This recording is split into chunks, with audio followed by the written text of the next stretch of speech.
Akça kar yağmağı bilen Afganistan'ın köp vilayetlerinde, hasan Türkmen oturyan vilayetlarda yerler ak giyinip dayhalların yüreginde taze umidlar döredipdir.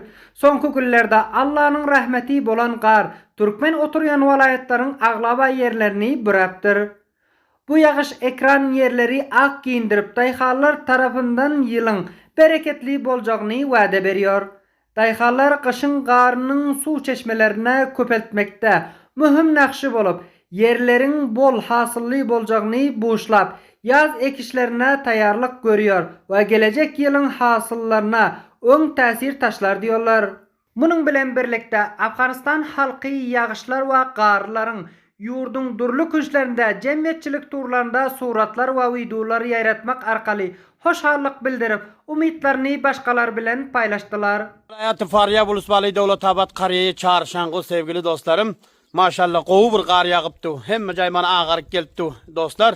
İnşallah akşama böyle bir yağsa yerler bembeyaz, yerler gömülmeli bol ya. Ne kadar kar yağıyor.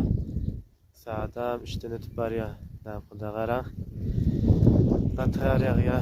Maşallah. Köp sallı iş bilermeler bu gar Allah'ın rahmet nişanası susuzlukların sonu sayıyorlar. Oba yaşayıcılar garın yağmağı kış kıyınçılıkları kaptalında ekinçilik ve yerli iktisat için acayip gelecek bolacağını nıktıyorlar.